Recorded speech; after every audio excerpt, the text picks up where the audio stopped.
Hello everyone, I'm Nicole Herrick DIY, and this year I've been on YouTube for 10 long years, and I'm celebrating with a compilation of my favorite home DIYs. Some of the videos I'll be including is a beautiful home office transformation. I'm going to share with you my outdoor lounge, which has almost 1 million views.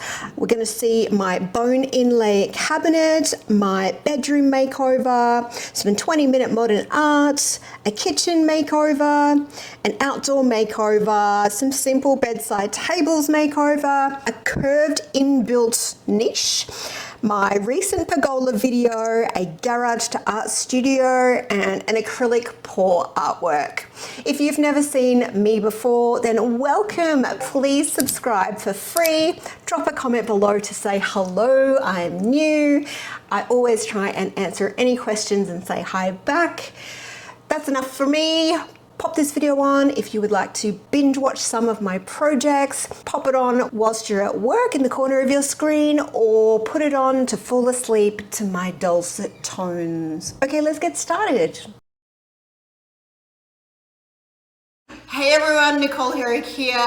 This is Megan Thompson. Hello. So Megan is a celebrant, and we're going to make over her office / meeting room. Yeah. It's a bit it's blank at the moment, so we are ready to get stuck in and do some designing and make it all beautiful for her clients. So Megan's office is in her home, and as you can see, it's quite a small room. It's about the size of a single bedroom, and at the moment it's just not in a place where she could actually invite clients over if they need to sign paperwork or anything. So let's make it pretty for her.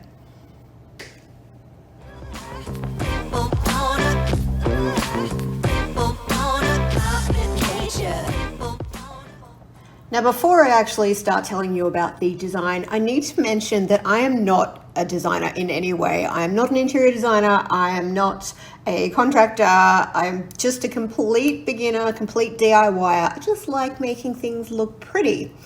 Okay, so, and also Megan is one of my best friends. That's why she's letting me do this crazy stuff to her office.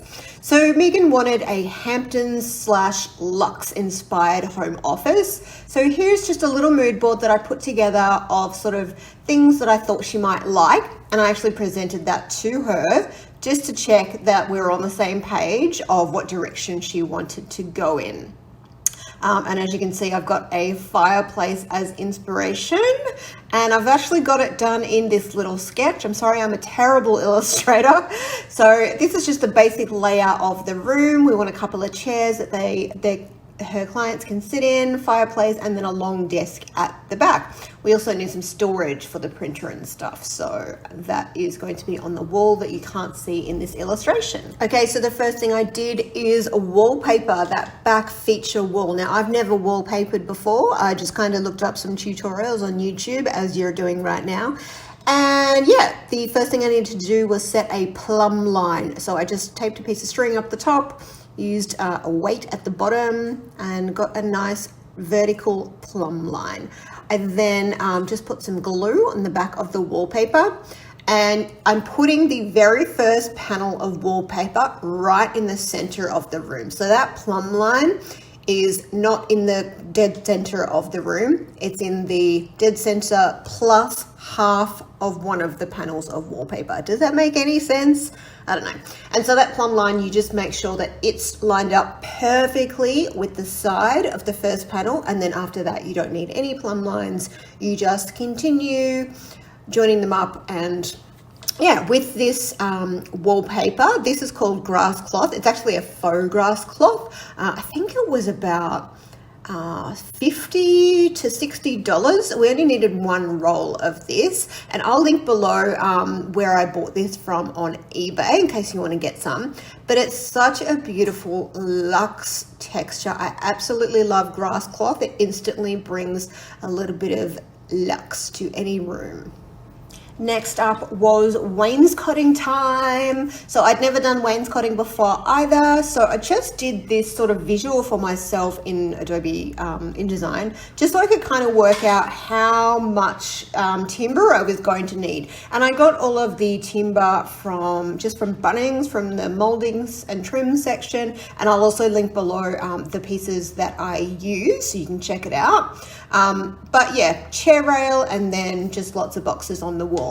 I bought raw timber, so I had to prime and then paint everything. That was a bit annoying.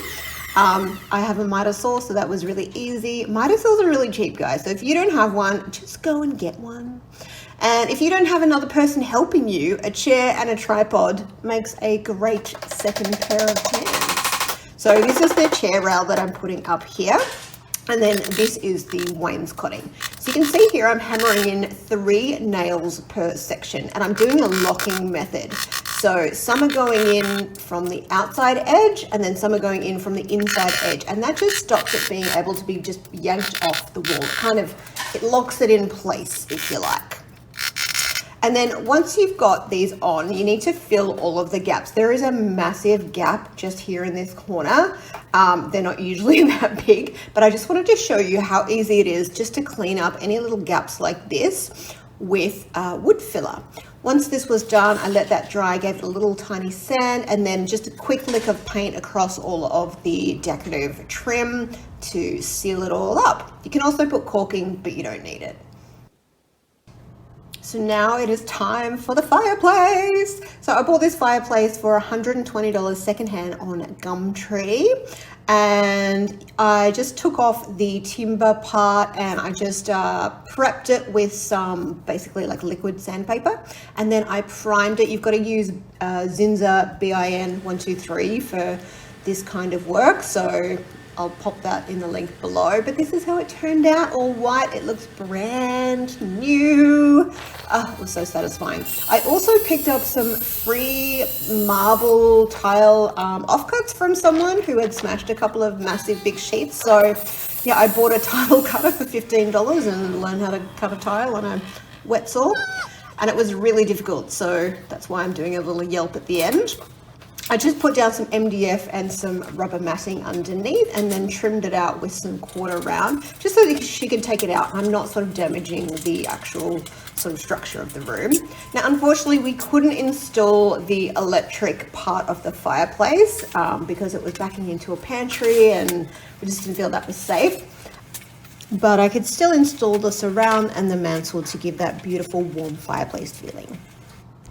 So we needed a cabinet to put in all of her files and sort of junky things, the printer, etc. So I bought this cabinet for $30, and I just mixed up my own grey paint.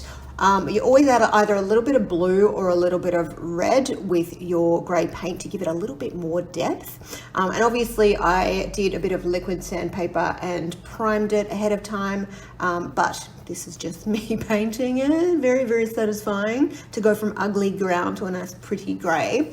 Now, when you're taking the doors off, I definitely recommend making sure that you label all of your hinges and exactly where they go, and all of your doors as well. So you have to put old hinges back on in the right spot, the right way up, the right way around. Otherwise, they'll end up not being straight. And because these ones are old, they're not adjustable. So little tip there, just make sure you label all of your hinges. For Megan's desk, we needed something very long but narrow in depth. So I picked up a console table and 2 bedside tables. I think the console table was about $50 and the 2 bedside tables was $10 total. So cheap. And then obviously I primed it and everything, but this table is only about 30 centimeters wide. So just perfect that it doesn't take up a huge amount of space in her office. Now I just painted everything white, and then I decided to do some fancy handles. So I basically just bought some faux leather belts, and I used the outside, so the suede side, as the front of the handle, and just used some nuts and bolts, and that gave us a little bit of a slightly more luxury vibe. And also another tip, when you're taking out drawers, make sure you label them, otherwise they won't go back in straight.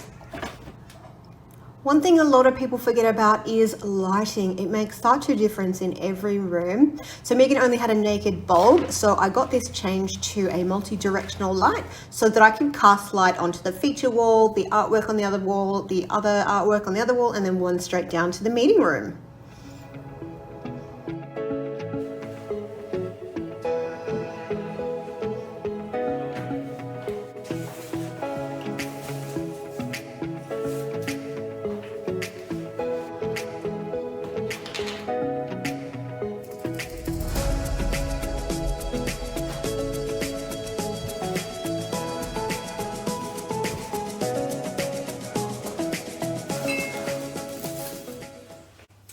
Okay, so I'm finally finished. Megan is just about to see the room for the very first time. She promises me that she has not even snuck a peek, even though this is in her own house. I'm really nervous because, as I said before, this is my very first styling, decorating job for anyone other than myself. So absolutely bricking it at the moment, but hopefully she likes it.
Oh my god!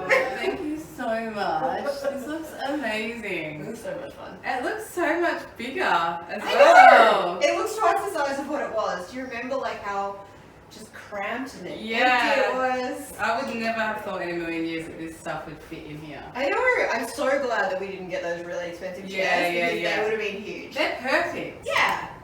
Thank you so much for watching. I will try and link any of the styling items in the description below for you.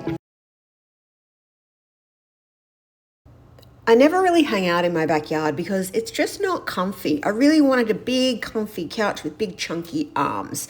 So these were $3,000 to $5,000, not quite in my budget. So I decided to whip up a little design and make it myself. So I grabbed a couple of timber sleepers from my local hardware store. These were $20 each, and I'm using these to make big chunky ends on my lounge. I cut them down just using my Azito saw, and then I sanded for what felt like absolute hours and hours and hours. Then for the middle bit, I thought it was far easier just to grab a cheap secondhand Ikea sofa lounge, and I took the legs off. So this is the Ikea Kaale, which I snagged for $30 secondhand on Gumtree. And then I just stacked up my sleepers in the position that I wanted them, just to have a look and see that it was going to work. And I loved how it was starting to look. So I used my Craig jig to actually put together the arms for this lounge. And unfortunately, my the other part of my Craig jig, it wouldn't fit in the massive sleepers. So I had to freehand using just my pocket hole drill bit. So it was totally easy though. Pocket holes are absolutely amazing. They give such a beautiful, strong hold of any kind of joint. And especially with these huge logs, you really, really need need a strong joint. Now the Kaale frame that I used had some wheels that were sticking out on the side, and this is probably going to be the case with a lot of futon sort of sofas. So you just need to grab an angle grinder and a cut-off disc and whack those off. Super simple. Next, I drilled through the steel of the futon frame and marked exactly where I needed all of my holes to go, and then transferred that onto the other side so that both of my arms were going to be very even. And then I simply popped in some huge big bolts to join the frame to the legs, ends, arms. What are they called? Well, I guess they're both legs and arms. Next, I cooked a massive sponge cake and cut it up on my kitchen table. Just kidding. This is foam that I grabbed from a mattress that somebody was throwing out. I then wrangled a dinosaur skin to create a waterproof outdoor fabric cover. I also made the back cushions out of a softer foam, which was actually the topper of the mattress. And I did a piping detail on these, and I also used an old doona to give it some extra plushness. Or if you're not very handy with a sewing machine, then I would highly suggest just buying them brand new from Ikea. They're really affordable, and I wish I had just done this myself. I allowed the arms to weather for a few weeks before staining them with a lovely spotted gum. This is a grey brown rather than a red brown. So a quick little reminder of what my seating area used to look like, and here is the finished result. So the total cost for the lounge was $200, so I spent $30 on the secondhand Ikea frame, $40 for the sleepers for the ends, $100 on outdoor fabric because I got the good stuff, $20 on some massive big screws, and $10 on stain. I also grabbed this single-seated chair in the same kind of shape profile and just made some new cushions for it. And I also grabbed a coffee table, again with the same shape profile, and just sanded everything back and stained it the same color so that it looked cohesive. So all up, a total of $250 instead of $2,000 to $5,000. Now, if you skip the step of cutting your own foam and making your own cushions, then I think you could get this project done in a day. You could also make this into an L lounger. You could make a couple of these and put them in an L with a coffee table in the corner. It's such an easy hack to customize to make it right for your space. If this video helps you make your own outdoor lounge, I would love it if you could tag me. I am Nicole Henig DIY on all the socials. Hey guys, I'm Nicole Henig DIY, and today I'm going to show you how I turned this plain but beautiful shaped cabinet into a statement piece of a bone inlay look cabinet.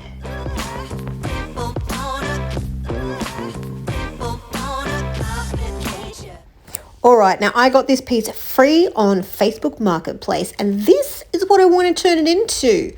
It's almost $4,000 in Australian dollars, but it's just so pretty. I love it. Now this is what traditional bone inlay looks like close up. It's actually made from real bone. They grind it on a little machine and then they do like a mortar layer over the top so it's nice and smooth. You can see why it is such a expensive product because they do put a lot of work into this. There are lots of different styles and colors in bone inlay furniture, and they can either be a statement piece on their own or add to a beautiful eclectic design style.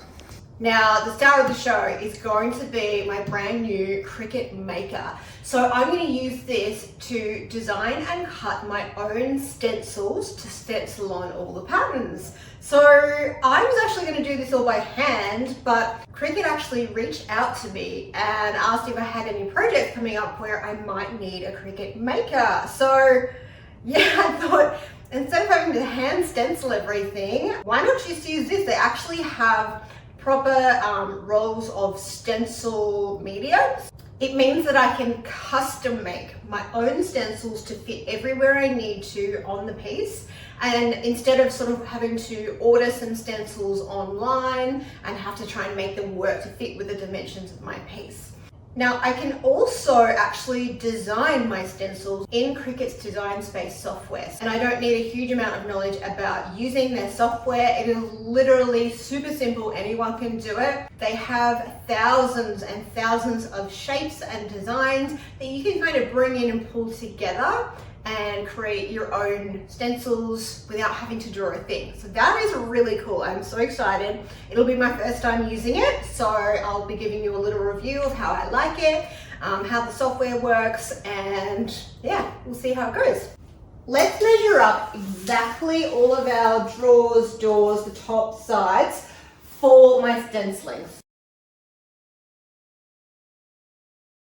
All right, let's talk about making our design. If you want to skip this and you want to go straight to the stenciling, I have chapters in this video, so you can skip to any point at any time. Also, if I'm talking too slowly or if there's too much information, you can speed me up, put me at 1.5 or 2 times speed. Or if I'm talking too fast, you can slow me down a little bit and you can pause, go back. But don't be afraid to skip to different chapters. If you're don't want to learn this particular bit, you can go to how I painted the stenciling on.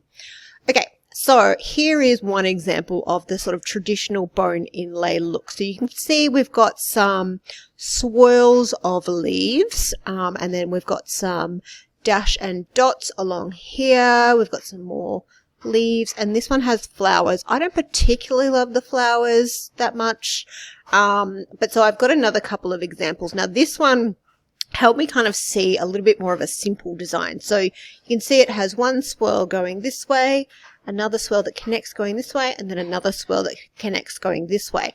And then we've also got some little branches that sort of come out and fill in that sort of rectangle.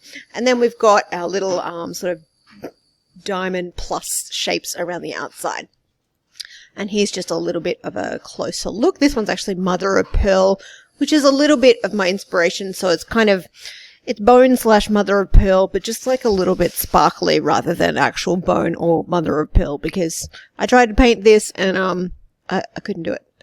Okay, here we are in Cricut Design Space, and this is the first design that I created for the stenciling. So this is the drawer front. Now this is made up of some rectangles, this leaf, and this, which is actually 4 diamonds. So let me show you how I turned these into this. Okay, so to find this particular leaf, I'm going to give you the exact code number of this leaf. Over here, I'm going to right click, and this is the number that you need to know. I'm going to put this down in the description below this video, so just click the little arrow below the video to open the description, and you will see this, so you can copy and paste this into Cricut Design Space. So when you go into images, what you want to do is paste this number that I've given you and press search. Okay, and that will give you this exact image. There's also loads of other designs. If you don't like this one, you can just type in the word leaf and all these beautiful different designs will come up, and you can choose anything that you like. That's the great thing about Cricut's Design Space. There's lots of stuff in there already for you. Now, rather than give you a 3-hour tutorial showing you exactly how I created each of the individual designs for the cabinet, I'm just going to give you a really fast overview and show you how I sort of put together the components. So basically I just did some swirls with these leaves, and then I utilized these swirls as the central design for all of my faces of my cabinet. So for the drawer faces, you can see I flipped and turned my swirls, and I did 3 all the way across, and then I actually squished them a little bit, and then I added in some extra leaves just to fill in any blank spaces.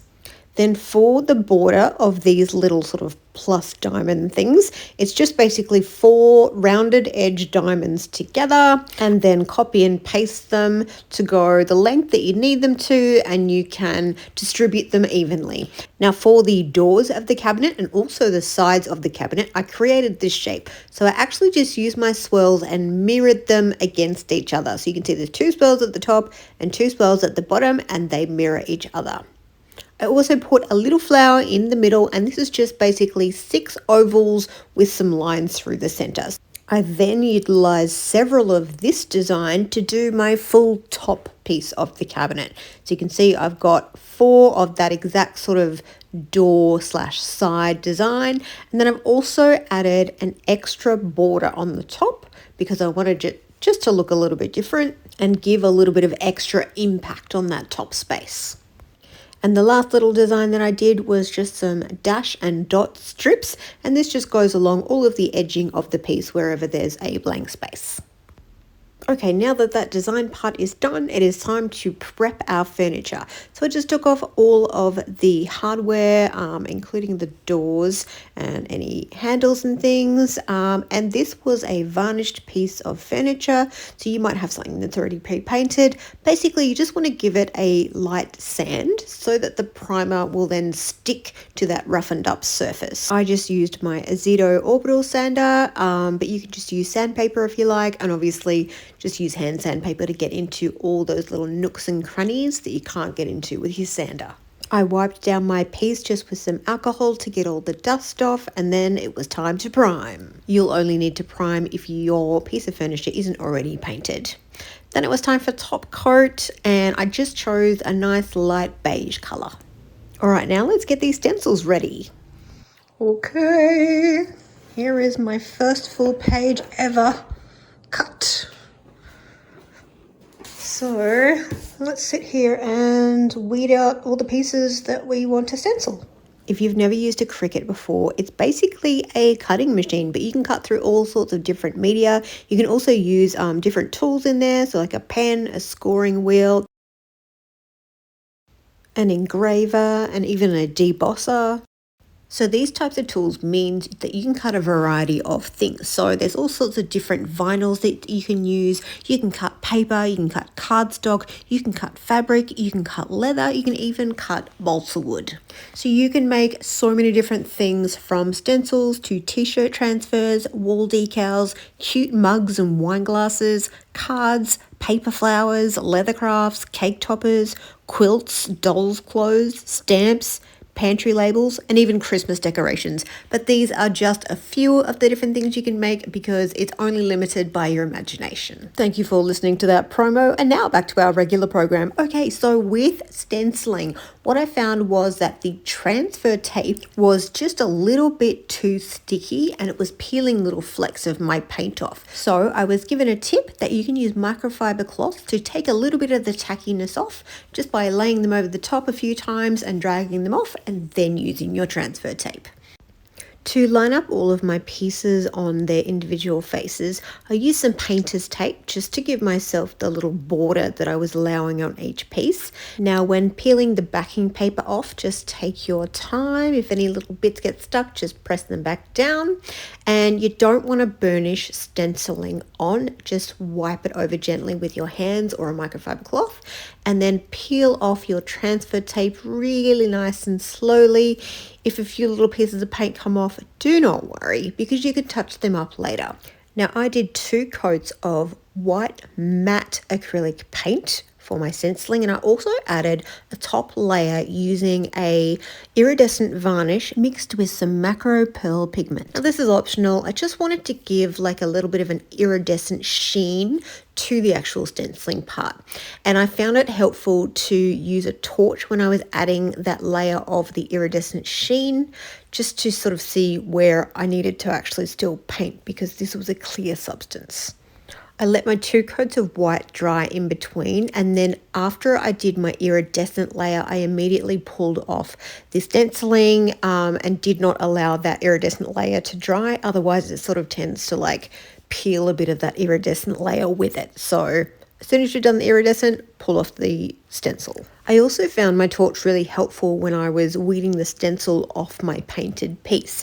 And it did take a while sometimes, but I love to listen to podcasts. So that's what I did when I had to do sort of lots of weeding or like pulling the stencil off the painted piece. I love listening to my favorite murder. Drop a comment below if you're a murderino as well, or tell me what you're listening to. So here is how the very first stencil that I pulled off looks. So you can see that I'd waited a little bit and let the iridescent layer dry. So it's kind of peeled up the edges a little bit. That is okay though, because I'm putting a matte protective layer over the top of this, so that will all stick down. You can see that there's definitely some little bits that I need to clean up. Do not be scared of that. They're really easy to touch up. And I love the iridescent sheen. All right, I wanted to show you how I did the top because it was a little bit fiddly, and you'll notice here that I've switched to a different kind of vinyl.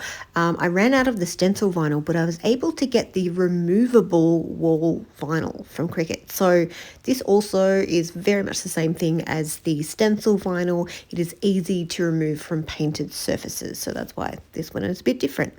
All right, what I did was I stuck all of my huge, big top piece together, and I just took off the very first panel of the backing paper and stuck that bit down first.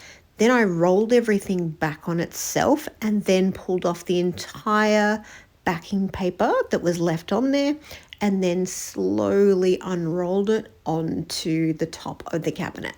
I was really proud of myself here. And again, just a reminder to gently press the stencil on rather than burnish. For the top piece, rather than stipple everything on, I decided to try a roller. It ended up turning out even better than the stippling. So if you want to use a roller, go for it. It turns out pretty well. And now I'm just going to give you a few seconds of super satisfying time lapse.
Hey everyone, Nicole here at DIY here. Today I'm going to show you how I DIY'd the heck out of my bedroom to go from this to this. All right, are you ready? Let's go.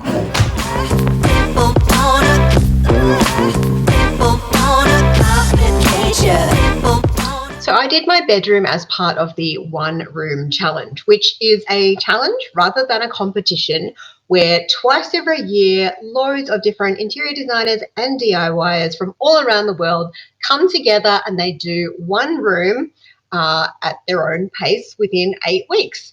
So it's not about trying to win or compete with anybody. It is purely a motivational place where you can upload weekly updates of your progress, and they put them all on their website, and it helps you connect with all these amazing different creatives from all around the world and just gives you that deadline that sometimes you really need. It also helps you to take your project very seriously, which I actually really love. I'm great at doing projects for other people, but when it comes to myself, sometimes I'm a bit lacking. So the first thing I did was make up a mood board. So I found lots and lots of different images and then narrowed them down, put them all together on one piece of paper, just so I could see what is my vision heading towards. Then I created this visual just to sort of help myself see how it's all going to look together, just using images that sort of roughly look like what I was hoping to achieve. Now in Australia, traditionally, we weren't allowed to do anything, even paint our walls in rental properties, but those rules have changed and you're definitely now allowed to ask permission from your landlord if you can make changes to your home, and you do have to reverse them if the landlord doesn't like them when moving out. I've actually lived in this property for many years and plan to stay many more, so investing a little bit of money on a DIY budget is more than worth it to make myself a happy home. So for my bedroom, I needed to request permission to apply a wallpaper. I wanted this beautiful grass cloth wallpaper, sent him this photo and he approved it. Unfortunately, when I ordered it, I actually ordered the wrong one, and this is what showed up. It was my mistake though. It's very, very, very subtle wallpaper and pretty much the same color as the room anyway. So hopefully he will not make me take it down if I ever move out of this property. But anyway, I digress. So I started by repatching a few terrible holes that the previous tenant had patched poorly. Took off all the outlet covers. Now, if you want to mark a line instead of sort of leaving the laser there, don't use a lead pencil if you're using a light colored wallpaper. It doesn't really matter if it's like a dark one, but if it's a light one, it can like bleed onto the paper. So don't use that. Instead, use some chalk. Now this is traditional wallpaper, so it needed to be adhesive rolled onto the back of the paper, and then you bookend it like this and leave it for 10 minutes before putting it on the wall. The glue itself isn't super sticky, it more just makes the paper wet, so it is quite easy to move the paper around, pull it up if you need to, and reposition. So it's not too bad, but it does get really fiddly and messy and quite annoying at times. So if you're considering wallpapering, just reconsider, or get the peel and stick. Peel and stick is much better, but I couldn't get that for grass cloth. It's important to use a seam roller when doing grass cloth because the seams in grass cloth are actually meant to be seen. That's just the kind of wallpaper it is. For any outlets and switches, just cut a rectangle around just close to the edge and then do diagonal little cuts right next to the edge so you can get it to sit flush, and then just smooth out. The texture of grass cloth is so pretty. Such a shame I have to stand a meter away from this to be able to see it. Next on, I decided that I wanted to make my own bed head. Now look, this might be a weird consideration, but I have to take into consideration that I have 2 cats. So I can't do anything that has like a weave, so like any kind of cotton, any kind of linen, especially more open weave. If it's on a vertical surface, my cats will just claw at it and it will be threads all over the place within a day. So with that in mind, they don't necessarily tear up my microfiber lounge or sort of suede lounge. So I went with a suede fabric, and this is an upholstery fabric, so it has a really nice felt back, so it's really nice and thick. Now, this is the inspiration that I wanted to sort of draw from. I've made mine a little bit different, and obviously, like, mine's not a humongous room, so it's probably not as huge as this one. I didn't have the space to do it as wide. I started by grabbing some MDF from good old Bunnings, and I just marked it up to make one big panel for the sort of back piece and then two smaller panels for the two front pieces. And I cut off all my pieces ready to make, and I just used a bowl to create these corners on the top of all the edges. And then I just used my jigsaw to cut out those rounded edges. By the way, I grabbed this wet and dry back from Azito, and it is so good. It like sucks up all the dust. Highly recommend, especially if you live in a townhouse where it is super close to all your neighbors and you really don't want sawdust flying everywhere. Okay, so I grabbed a mattress as well. This one was free on Marketplace, free of smells and stains as well. And I cut it in half because I only needed it to be about 8 centimeters for each piece thick. And then I used some spray adhesive, particularly for foam, to adhere it to my MDF pieces. And then I used the MDF as my guide for my blade to cut the edges. Then I needed to curve the edges. So I just sort of basically drew up sections where I would cut and then cut that in half and then cut that in half, just to give me a rounded edge. I know it might look a little bit chunky bubbly here, but just trust the process. Don't worry, we're going to do wadding next. All right, here's the wadding. I did 2 layers of wadding. If I had my time again, I would do 4, but it still looks fine. I'm still exceedingly happy with it. This is my suede fabric going on top. I also grabbed myself this staple gun from Azito. This was like $90, and this saved me so much time with having to use I've got a manual stapler, but it's so slow and it takes so much effort. So this one was super fast, and I am very happy to have this in my kit and caboodle now. The edges were difficult, but I got through it. Next, I needed to chop off my existing bed head. This is just an Ikea bed. It's super comfy, but I just couldn't actually sort of fit it to go on top of the existing one, so I just cut it off. Super easy. And then here I am fitting it up. It's starting to look like a real bed head. Oh! And then I also wanted to add basically a bed skirt to my existing bed, and this just elevated the look of the whole bed as well and made it come together to look like I had purchased a $6,000 bed. But nay, as Bailey would say, this cost me about $100 all up to do this whole bed. Very, very cheap. All right, next up, I did the bedside tables. Now, I got these 2 bedside tables for $50, and I decided that I wanted this nice dowel feature on the front. That was just kind of what I'd had a look at in some samples online of really beautiful bedside tables. So I started by sanding down both of the bedside tables, and then I took off all of the hardware and I filled all of the holes from the screws. And then I gave everything a prime with Zinsser BIN.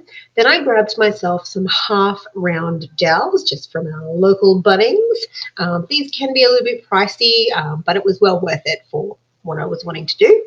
Then I made some MDF backing pieces so that I could make the basic sort of shape that I wanted to create with the dowels.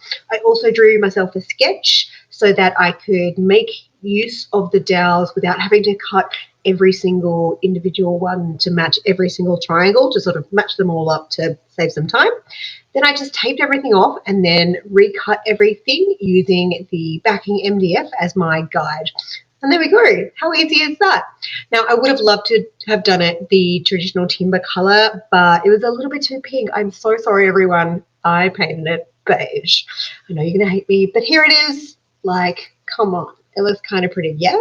Here's your reminder to subscribe. And also, if you're enjoying this so far, please feel free to drop a like, ask me any questions you have down below. Liking and commenting and subscribing is always free, and you can help support my channel just by doing any of those 3 things. Next up, I wanted to DIY some lamps because why not? I'm DIYing everything else.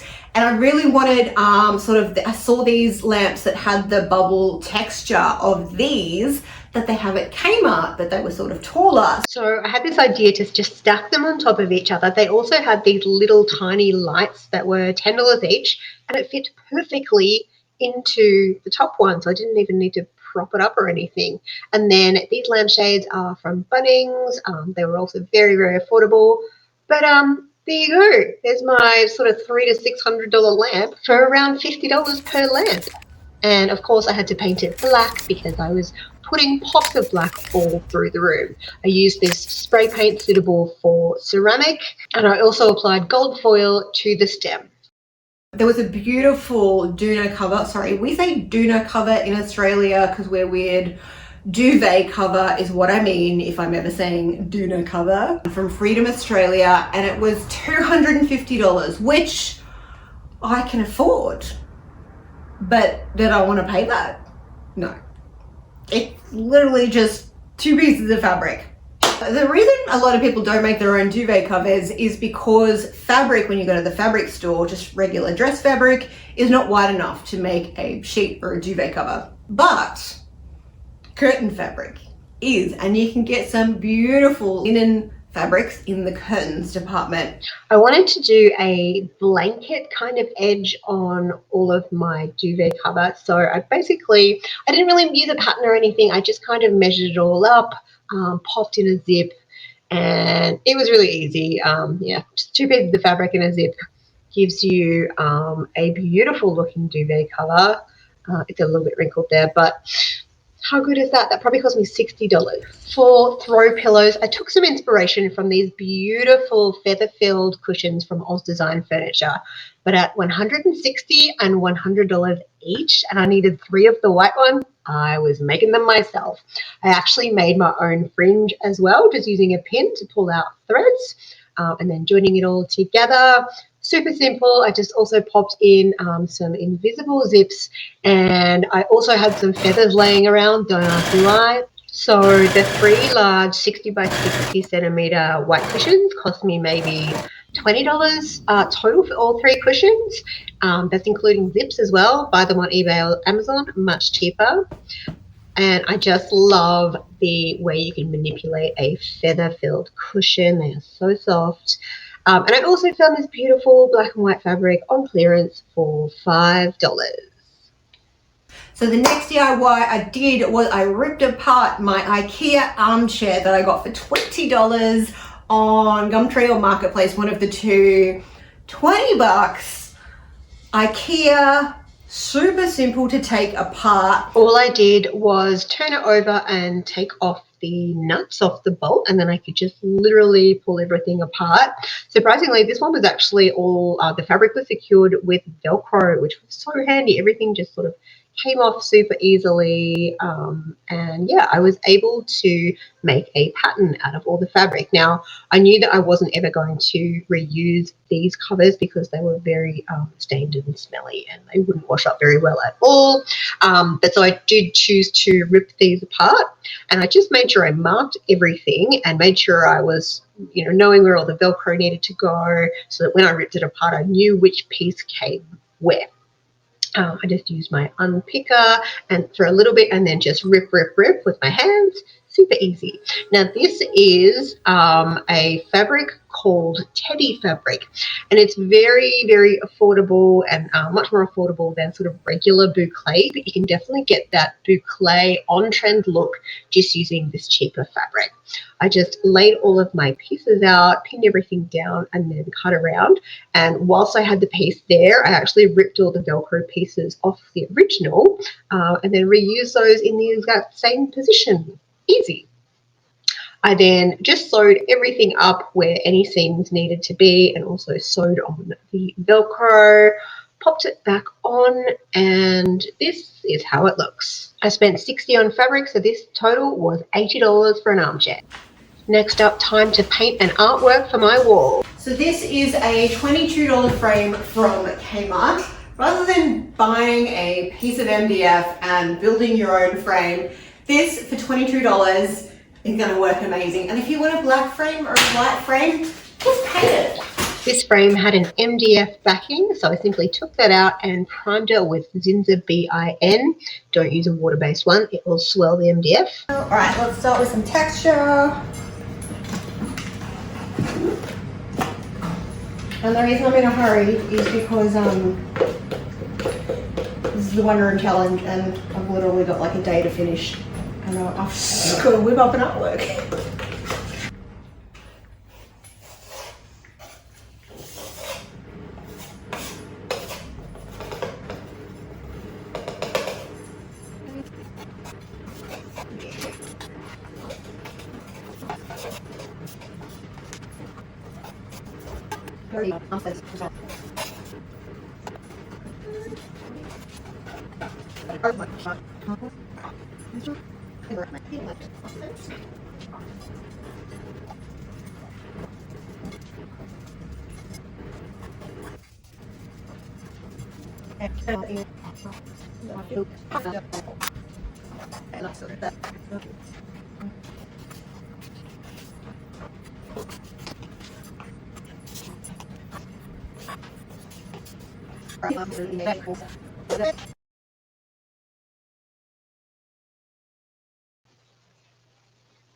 With my base layer down, I decided to sketch up some very simple geometric shapes, so I had a rough idea of what I wanted to put instead of going in blindly.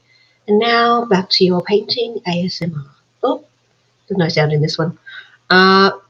Basically, I wanted to do some simple on-trend art shapes and just black, white, neutral tones just to match in with the bedroom, and those pops of black bringing everything together.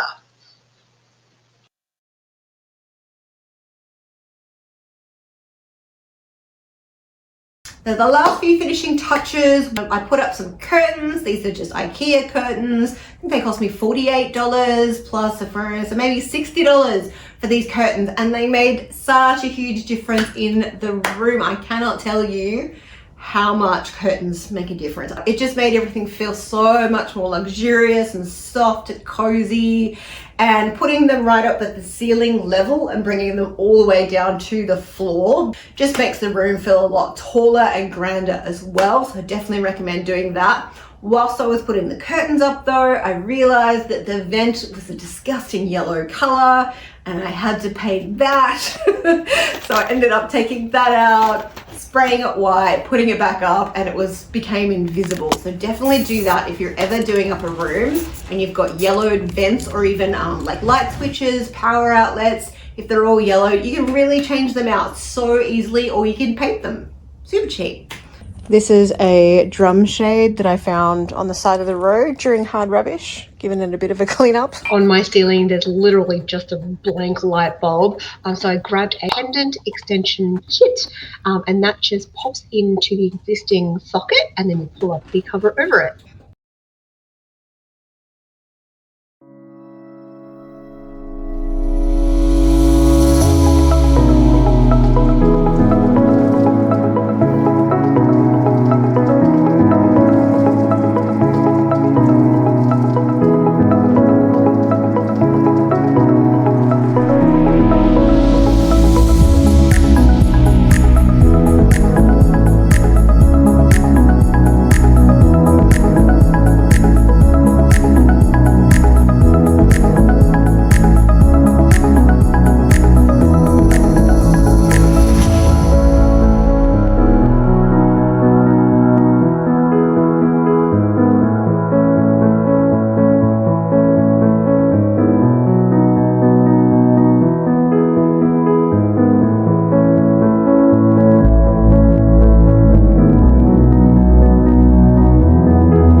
That was it.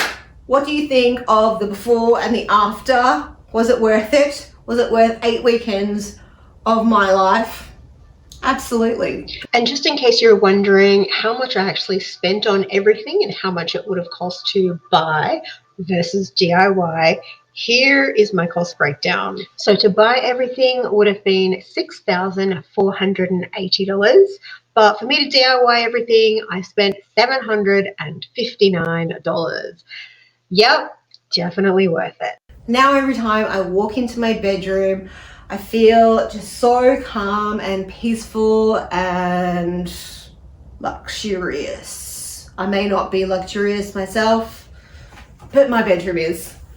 Thanks so much for watching, guys. If you found this helpful, please send a like, subscribe if you have not subscribed, and drop a comment below. Commenting really helps. Maybe you've got a question about something, maybe you want to know a paint color, something. Just make up a question. Doesn't matter what you say, or just say nice room, just whatever you want. Or you could say shitty room, I didn't like it. That'd be fine too. If you wanted to go an extra step and help my channel grow by being a little bit more generous, I have a buy me a coffee link. This is absolutely like, no one has to do this. I just kind of set it up, but if anyone fancies like buying me a coffee, then there's a link in the description. Just know that I probably won't spend it on coffee. I'll spend it on tools, of course. Make sure you subscribe so you get to see all the other tutorials around this bedroom. Bye! Hey everyone, I'm Nicole Henig DIY, and I'm going to show you how to make a modern artwork in 20 minutes for just a few dollars.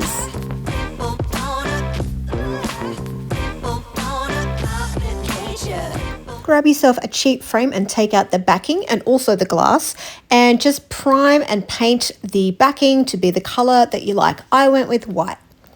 Now we're going to draw two different size circles. I used a couple of platters I had laying around. One's actually a microwave plate, but you could use a compass or anything that you like to make these circles. And then I used some painter's tape to just line around the edges. Next, we're going to create some texture with joint compound, or this is also called drywall mud sometimes. Just smear it on until you can't see the bottom, and then grab a spreader trowel and do a really big arc. Now don't worry if you don't get it right, because you can go in and flatten it out again. Now for this long one, it took me a little bit longer to get it right, so I did actually have to flatten this quite a few times before I figured out that it was easier to draw my arc first and then sort of come down the other side. It still even didn't look great in the middle, so I just fixed it up a little bit and drew another bit, and then I went back in with a rounded paintbrush to actually clean up some of the areas. Now I didn't clean it up fully. I left a lot of bits white and a lot of bits with just big scraggly bits, so do not worry. I then pulled off all the painter's tape and I just grabbed a wet rag and cleaned up the edges. I also went back in and did a little bit more final finessing. And then I also used a wooden or plastic ruler to scrape off 1 centimeter around any of the edges so that it would fit back in the frame. And this is how it turned out. I love how it looks with my beautiful statement sideboard. Hi everyone, Nicole Henig here with you, and this is Go. Hi, you want to get in the shot? I want to share my $1,000 kitchen makeover with you. I'm actually living in a rental house. I've been here for 5 years, and yes, I spent the money myself. I didn't ask my landlord for the money, but I did obviously ask my landlord for permission, and luckily he loves me and let me do this crazy stuff. I don't think he realizes that I actually was going to do all the work myself, but maybe when I send him this video, he might. And look, for me, spending $1,000 to make my home living situation better was definitely worth it. I mean, for me to even like move houses alone, it would cost me like $600 in a moving company to move all my stuff for me. So to spend $1,000 in Australia to fix up a kitchen that you've been here for 5 years, really not a big deal for me. In total, this took me 6 weekends. I did have help on 2 of those days from Jason. Thank you, Jason. But the rest was just me on my own, and I made a lot of mistakes. I'm an absolute beginner. So all of this I had never done before, and I wanted to share this with you, to anyone out there who's thinking about doing this but has no experience. You can do it. If I can do it, you can do it. All right, let's sit back, relax, and watch some high-speed transformation.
So there we go, guys. That is my $1,000 kitchen makeover. So a lot of people have asked me about the $1,000. How did I do it for $1,000? Well, I have a little list here to prove to you that I actually did do this for $1,000. So the biggest expenditure was the bench tops. I bought 3 slabs of the engineered stone for $500. Now this is well under market value because I bought it at an auction. So yeah, okay, I got that as an amazing deal, but everything that I got was either an amazing deal or just super cheap anyway. So you just got to keep your eye out, look for auction places and clearance centers to do with home renovation. There is amazing bargains out there. So the next biggest expenditure was paint. I spent $250 on paint, and that's including the primer and the top coat. The tiles, I bought the tiles for $60 for 4 boxes on Gumtree. The retail price is actually around similar, about $20 a box basically for just simple subway tiles, so not too expensive. The tile adhesive and grout I spent $25 on. The plasterboard or gyprock or drywall you might call it was $38. I can't believe that was so inexpensive. I had no idea it was so cheap to just like re-plasterboard. The joint compound and the tape was $20. I spent $20 on silicone and caulk. And I also, my handles were $20. I bought them secondhand. They were hardly used. 20 handles for $20. So that adds up to $953, and there is probably a few things that I forgot that I didn't include, so around about $1,000 for everything. Now obviously this does not include any tools that I used. I do actually have a lot of tools in my collection. I'm a bit of a tool hoarder. I did have to buy a few things like a grout float and a couple of things, but these are all things that you can definitely ask your neighbors, ask your friends, ask your family if they've got stuff that they could lend you, things like a grout float or a tile cutter. A lot of people have gathering dust in their garages and they're more than happy to lend them to you because they're not exactly things that you're going to break. And you know, if they've already spent the money on them and they're just gathering dust, they'd probably be really happy that you were utilizing them. So don't forget to get out there, ask everyone, can you borrow stuff? But even if you go to a hardware store, something like a trowel might cost you $8. You don't have to buy the expensive tools at all, especially if you're only doing this once every 10 years. I don't know how often you would do this. Thanks so much for watching my video, guys. If you haven't already subscribed, just click on my little head down there in the corner or just the subscribe button. If you enjoyed watching this and got any entertainment or knowledge out of this, please press the like button. It helps me out. And I also get a big help in the YouTube algorithm if you comment below. So if you have any questions at all, if you want to tell me how excited you are that you are now going to do your kitchen after watching this, please comment below. Or just if you thought it was cool, just like say, hey, Nicole, that was cool. Thanks for entertaining me. That's it. Thanks, guys.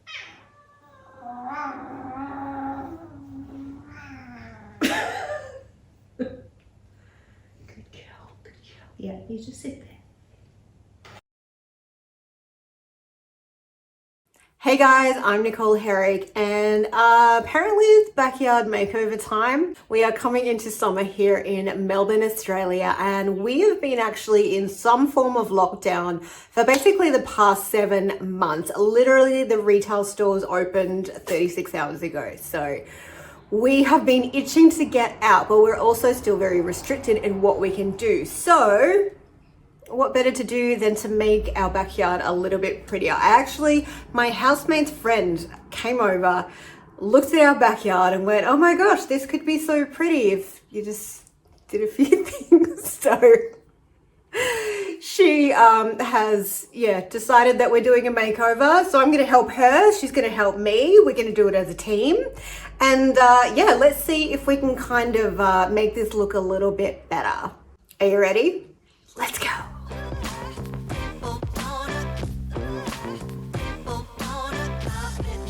So this is what our backyard currently looks like. It is just an absolute mess of plants. Now, when I arrived in this property 5 or 6 years ago, there was just 2 plants. There was no grass. It was full of weeds. So I have done a lot of work over the years to just sort of plant some things and try and get it looking a little bit nice. But it's just not practical. We never hang out because it's just not an inviting, comfy space. Being a townhouse, it is also obviously a very small space. And I also have a little woodworking station that gets quite messy. So the first thing I always do when planning a new space is draw up the space to scale. Then I can sort of look at, okay, what can I actually fit where? And then I can also figure out what size furniture is going to work in the space. I also gather some images of other beautiful gardens that I like the look of the furniture and the way that they've utilized plants to decorate the space. So then I drew up a list of everything that I needed to buy in order to make this an absolutely beautiful oasis. And I looked at my total and went, you know what, I reckon we can do better than that. Let's get some trash and we'll turn it into beautiful stuff. And that's where places like Gumtree, Facebook Marketplace and hard rubbish groups, as well as good old Bunnings, come into play. So I reckon we can actually do this for around $600. Believe me? All right, let's see if I can do this. The first piece of trash I found was 5 rolls of this reed fencing that was weathered and grey, but I just grabbed a cheap can of decking oil to give it back that richness. Ellie and I popped it up with just some simple bits of wire and some small holes in the fence capping. Next, I found some free shade sail material on Gumtree, and I used this to sew up some vertical garden pockets. Now, I don't have any footage of this, I'm sorry, but it was very easy. Next, I grabbed some horticultural felt. Now, this is special felt designed to hold moisture in so that the plants can get it when they need to. And this will also stop your plants from drying out in the shade sail because it's just got too many holes in it. I then planted everything up. I mixed some potting soil with some of our very own compost from our composting bin, which I have a video for if you would like to make one as well. And most of these plants were free cuttings that we've gathered over the years from friends and family, but I did buy a few from Bunnings. Having all the plants in individual pockets also helps so that you can move them around if you need to for more sun, less sun, or if they don't look quite right where they are. With any small space, utilizing the vertical space draws your eye up and makes the space feel larger. Okay, now here comes the big ticket item. This sofa from Restoration Hardware was my inspiration, and it's over $4,000 US, so about 6,000 Australian. It looked like a pretty simple design, so I drew up some rough measurements and then had a look on Gumtree and managed to find this futon frame for just $30. I took the original legs off and also just had to trim off the little wheel that allows it to lay down and back up again.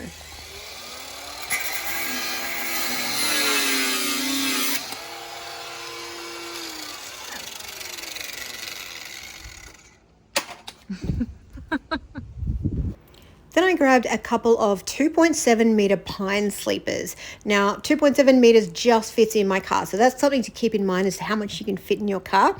I then cut them down to 4 pieces of 80 centimeters and 4 pieces of 55 centimeters. If you're cutting these down with a miter saw, just take it in slow passes until you get all the way through so that there's not too much friction and too much burning on the wood. You could also use a hand saw or a circular saw.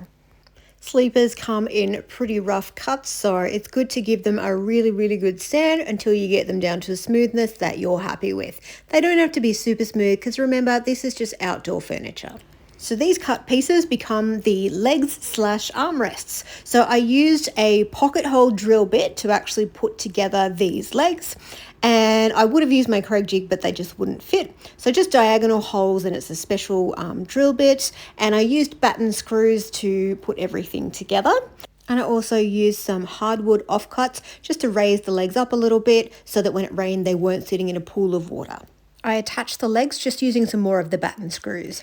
Then I got myself another piece of trash because my futon did not come with its own mattress. So this was just a queen size mattress that was smell and stain free. And then I just made some waterproof fabric outdoor covers. I highly recommend getting a futon that already has a mattress with it so that you don't have to cut it down. And you can use a special waterproofing spray that you can put on the existing covers, or you can make your own. I wouldn't recommend this waterproof fabric again. I just don't feel like it was great.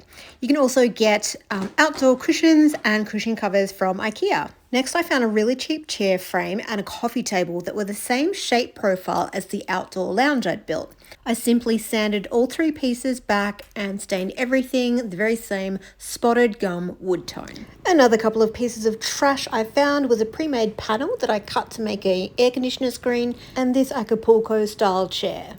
No backyard is complete without lighting, so I grabbed these gorgeous vintage styled solar powered outdoor bulbs. I also added several of these solar powered fence lights to illuminate the reed texture at night. Another reason we used to never sit outside was because we didn't have any shade. This shade cloth was just $50 from Bunnings and I spent about $30 in fixings. Super easy to put up. I've also got a video on that. Another few bargains I grabbed was this $50 outdoor fireplace and a few free pots. A little tip with pots, if they're all different, paint them all one color and they will look cohesive. Okay, are you ready to see how my pile of trash plus $600 transformed my backyard?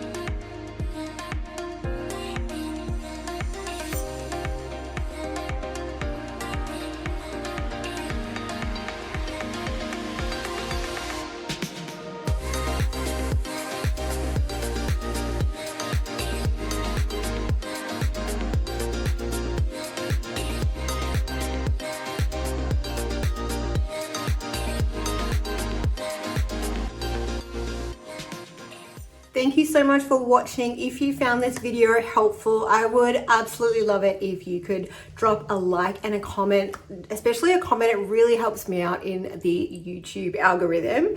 And also, if you're planning on building something and this has given you some inspiration, I would love it if you could tag me on the socials.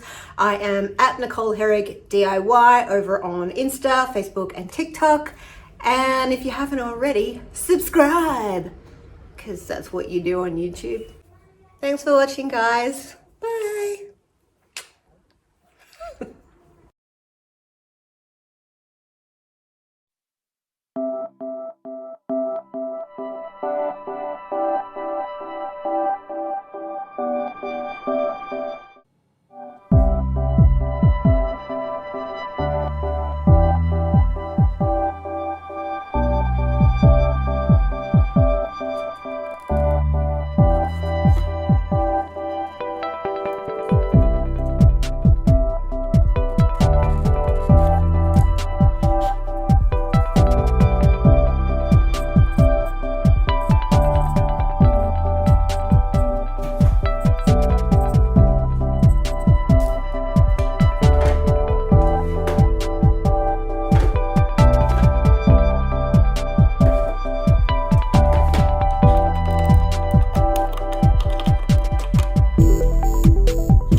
Hey everyone, welcome back to another video. Today we're going to be doing my very first ever commercial space makeover. This is for the skin clinic that I have been going to for many years. I love the owner Sue, and when she asked me if I would make over a few rooms in her skin clinic, I immediately was bursting with ideas. So I'm going to take you on this journey with me of turning Sue's skin clinic from a little bit dated into beautiful and modern. Are you ready? Let's go!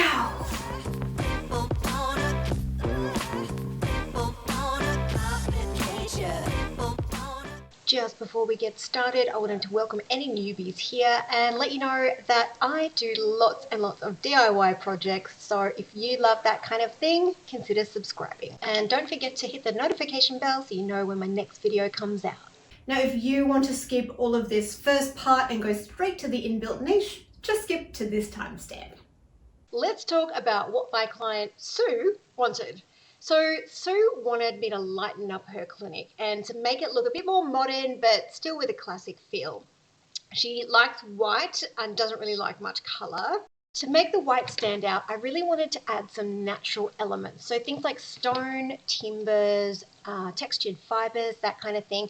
And I also wanted to add just a tiny bit of luxe sparkle. So I've incorporated a little bit of gold into the mood board here. Sue signed off on the style that I was heading in. So I created a Photoshop visual just to show her what her actual reception would look like with these elements incorporated. So she could get a sense of what it would actually look like.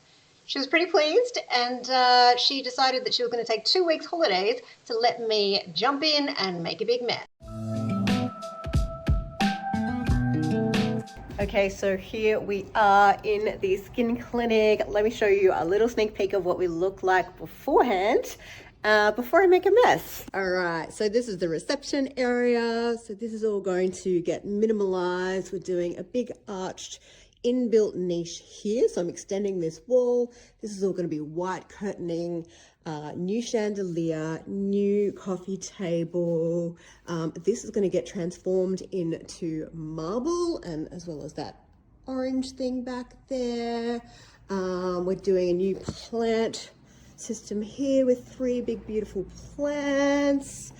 And then down in the hallway, I'm doing a huge big round garden back here, so on the wall. And then in the office, which is also one of her main treatment rooms, we are going to just do a general decor makeover and paint the desk and see what else we can do to make it look a little bit nicer. There is also a very sad powder room, which we could not squeeze into the initial budget, but stay tuned for part 3 of this series to find out how I managed to do this for her and surprise her with it when she gets back from her holiday.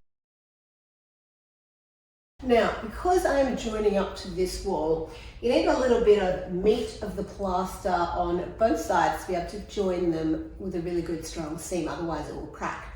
But on any corner, you've always got either a piece of metal or PVC corner edging. So what we need to do is pull this out in order to have a little bit of meat on this side. We need to do a little bit more filling in, but that is totally fine. Otherwise, it's just going to crack over time. So I'm just using a hammer to pull this as I go up. There are nails in here that you need to pull out. Next up, I need to cut some framing timber to screw the drywall into, or plasterboard as we call it in Australia. Then I'm going to use my nail gun to fasten in a top plate. Now I have knocked on the ceiling to see where existing timbers are so that I am shooting my nails into other timbers rather than just the ceiling. The floor is a polished cement and I don't want to drill into that in case I want to take this out later. So I'm just using a 5-minute epoxy. Then I just need to add the side pieces. I don't know what these are called. Are these called studs? Yeah, I guess so. I'm just nailing those in. On this side it was easy because there was existing studs to nail into, but on the left hand side I had to do some angled ones at the top and at the bottom. And I know this is pretty dodgy, but this is not a load bearing wall and I'm not building a house. If you've got heavy things to carry and you're not as strong as some other people, these are the shizzle. So just from Bunnings, they don't cost much. grab two and then you can carry pretty much anything. I've got to carry in some really heavy pieces of MDF just up the hallway, and rather than try and lift it myself, this is going to give me an extra 2 hands.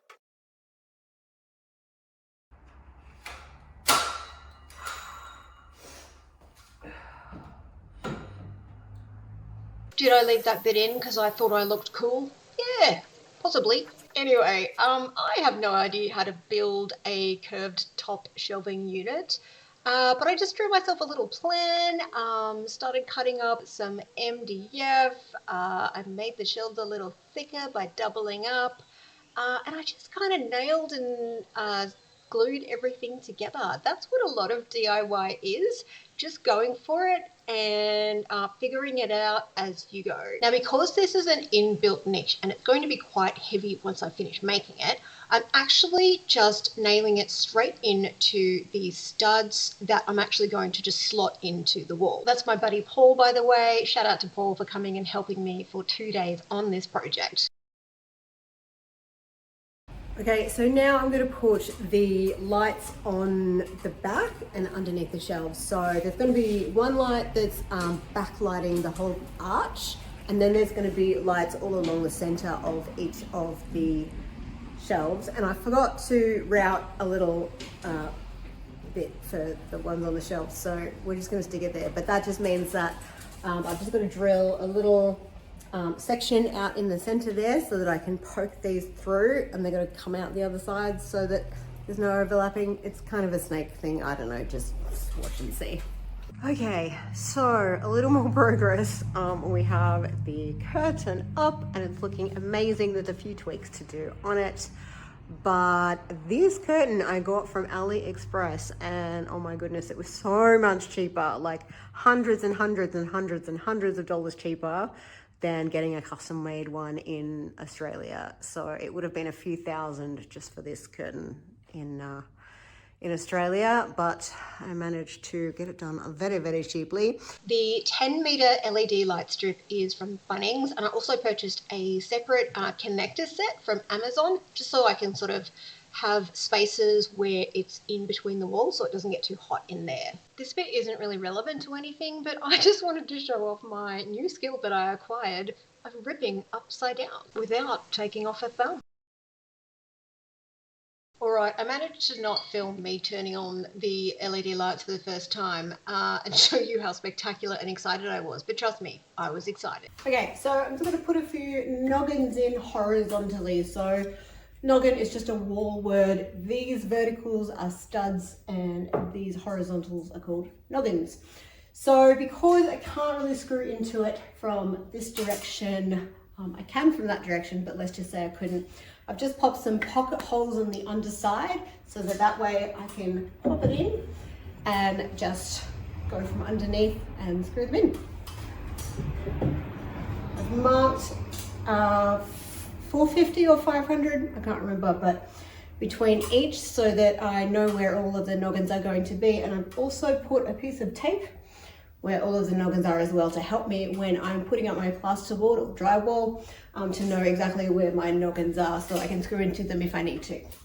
I can't remember if I told you, but I put some cross braces on here so that when I am routing that out, it will hopefully not sort of flex that curve too much and go all weird, hopefully. Oh, and there's my noggins. All right, so because I'm joining these two to make a seamless wall, we need to have meat on both sides for the joint compound to sink into. So this one already has some meat because I've ripped off that corner brace. This one, I'm just adding a slight bevel on this edge. You can see I've done it up here, but not down here yet. So to do that, I just score a line all the way down, just about a centimeter from the edge, roughly. And then just running a blade. So you've got an even amount of meat, and then the joint compound will sink into this and glue these two together, hopefully so they don't crash. Okay, I am so tired, but it's finally time to enclose this bookcase bookcase thingy shelf system to make it a niche. When you're putting drywall or plasterboard, you want to put it in horizontal panels, don't put it in vertical panels, okay? And you need to make sure that there is about a 10mm gap on the bottom to allow for the ground moving. So you just use a scrap piece of your plasterboard. We shall put that right there. Okay. And then it's just a case of popping in drywall screws along the edges wherever there is studs or nobbins. This part was really difficult. I definitely recommend doing this with 2 people instead of just 1, especially if it's a full sheet. This was my second attempt. I nearly gave up at this point and went home to sleep, but I got it up there and finished off adding my drywall to the front to enclose this niche. Okay, so exciting adjustment to the design. I found this amazing couch last night. Sue, the client, wanted to keep the original beige tufted one, which is gorgeous, don't get me wrong, but I just felt like, oh, if we can sell it and use that money to get one that works slightly better with the new scheme, then that would be better. But I actually sold the orange stools that were here for $2,000. So I thought I'll just reach out to her, ask her, does she trust me enough to pick a new couch, and I can sell the other ones or keep the other ones if they want. There's no extra that she's going to need to pay because it's covered. And she said yes. Okay, so you definitely would not want this necessarily in your house if you want a really comfy lounge, but in a schmick, beautifully designed skin clinic, this looks amazing.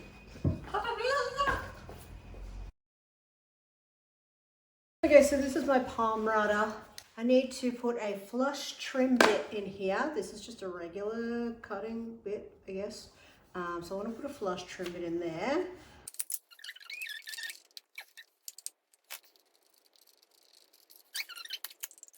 All right, this one is a flush trim bit. And so you know it's a flush trim bit because it has this little collar on it. And it's got a straight edge. These ones all have collars too. But so this rides along the edge of the timber, and this will be cutting into the plasterboard.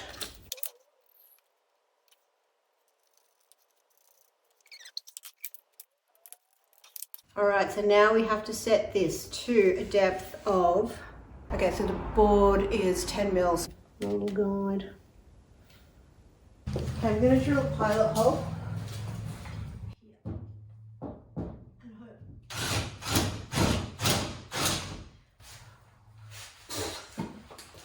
All right, now I'm gonna make sure that we have safety equipment. I don't want this stuff in my lungs or in my eyes, and it's gonna be really, really loud. Hang on. It is. Okay. So for this bit, I didn't realise that I didn't actually have the vacuum on, so you'll see a huge amount of dust flying absolutely everywhere. And also, I just wanted to say this was so incredibly scary. Just one wrong move and I would have screwed up days of work. Oh my God. I'm just going back in here to clean up those edges and make them as straight as possible. So you can see now that I do actually have the vacuum on this time and nowhere near as much dust is flying everywhere. This little battery powered vacuum cleaner is awesome. It's actually a shop vac and it's by Azido. Super cheap too. Okay, so here is how we look after routing this. It was so much easier than I thought it was going to be. I was really scared. All right, now I need to obviously put it's a little bit flexible, so I'll put some drywall screws in here, plasterboard, and I've got to put the rest of the plasterboard screws in, and then we're going to lather it with some joint compound. I might have to cut this away first, and yeah, do several coats, paint it, you know, just another several hours. All right, let's go.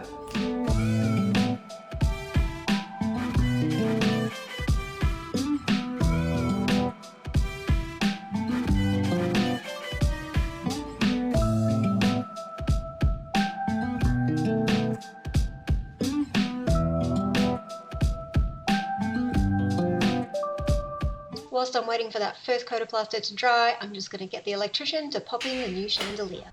Oh, these transitions are so cheesy. Okay, so here's how it's looking after 3 coats of plaster standard in between each. Now time to prime and paint. Here's how to match a paint color of your wall without having to take the wall to the paint store. Find yourself an inconspicuous spot. It doesn't really matter where it is, because we're going to patch it and repair it with the paint that we match. So you can get any kind of straight edge, and we're going to cut a 1-inch square, just scoring around the edge. All right, so we're not going in too deep. Now what we're going to do is lift off just the paint and the first layer. So we're not actually going to cut out the whole piece of drywall, plasterboard. We're going to grab our knife and put it underneath.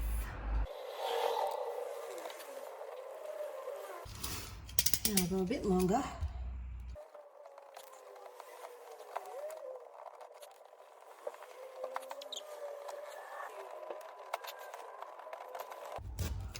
There we go.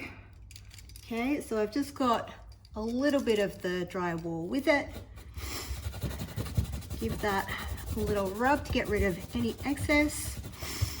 And what I'm going to do is hit this with a little bit of primer first, just to seal this. Then we're just going to fill it with some multi-filler and paint over it. And I can take this to the store and get the perfect match. All right, it is Saturday night. I've just finished playing poker. Time to get into my painting and making a mess gear, and let's get this finished.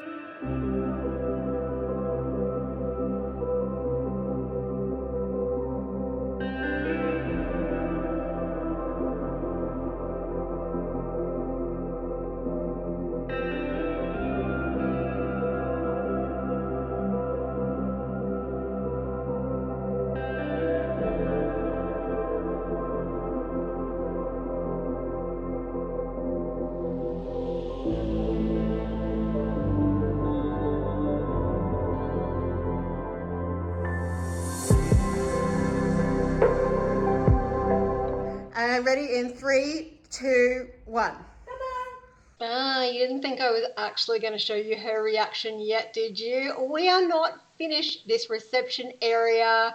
I have a few more projects to do before I can show you what my client Sue thought. Just make sure you are subscribed and have the notification bell on so you know when it comes out. In the meantime, head over to my channel and check out some of my other DIY project videos, including full room makeovers, furniture flips, and everything in between. Thanks so much for watching. Hi guys, I'm Nicole Henig DIY, and today I'm going to show you how I turned a dark, dingy single car garage into a dream home art studio.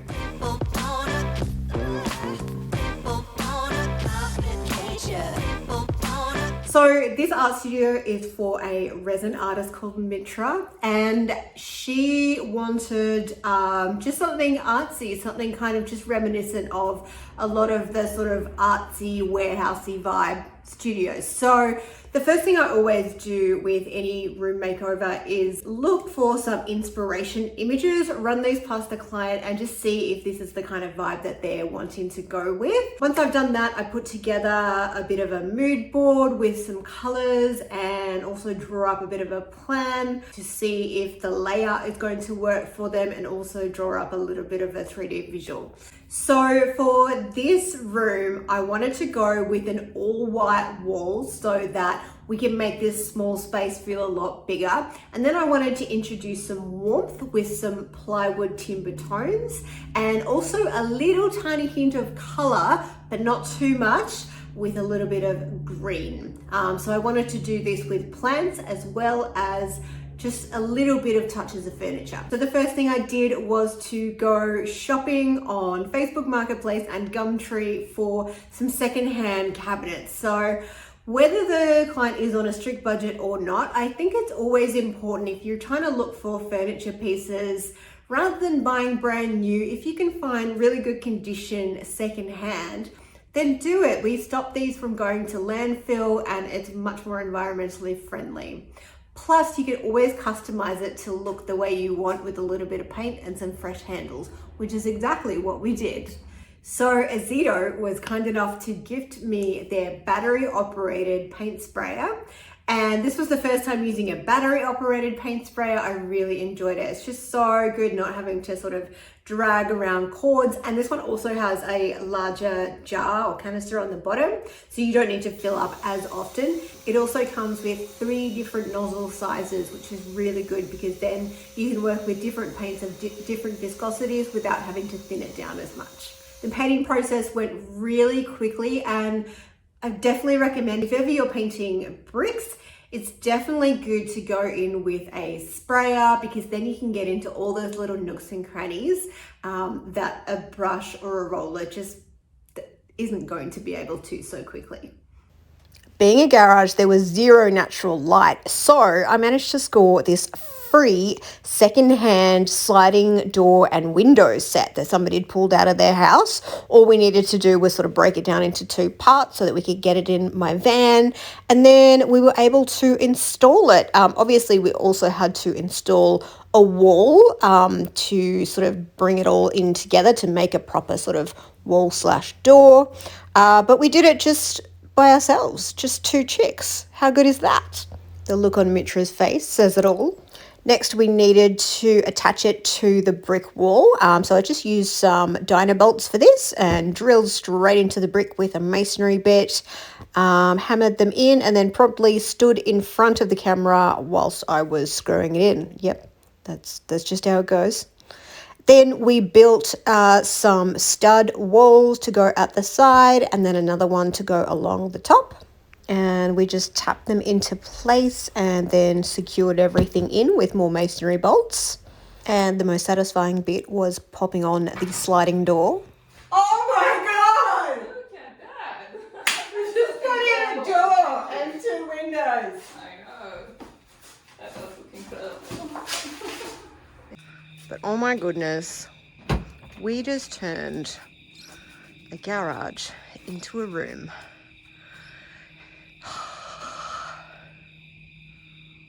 Yes, baby. Update time. Okay, so far we have got all the door and window part in with one section of our little wall here. We still need to put up our wall along here, put in the insulation, put on the plasterboard and the colour bond on the outside. We've got the table sort of set up, but I do need to make a box that's going to sit sort of underneath here in between the legs and the table, just to bring it up to counter height so that she can comfortably sit at that at counter height. This is painted. We're doing some new leather handles on here. This one needs another coat and a dust.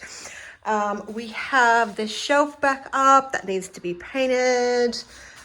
We have got, there's our colour bond and our plasterboard. We've got to get our plywood sheets up on the wall and drill holes in them. So I think we're going to do that today. We have got this cupboard painted and the walls painted, obviously.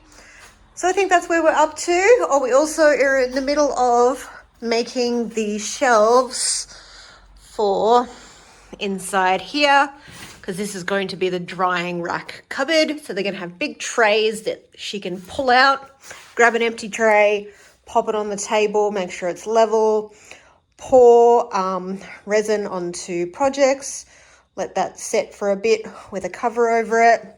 So they're going to have, the trays are going to have edges, and then once it's sort of mainly all set, can go into the drying rack. Or she could potentially pour in the drying rack. Maybe. All right, let's keep cracking on.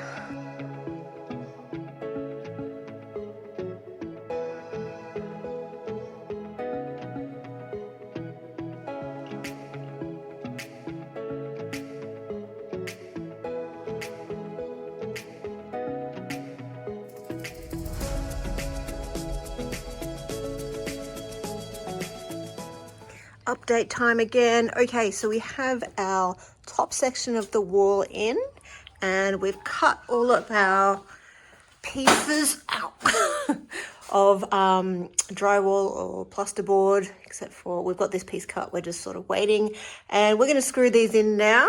And then we've got some insulation, which we're going to pack in from the other side, and then we've got some colour bond to put on the front.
All right, we've got some more progress today.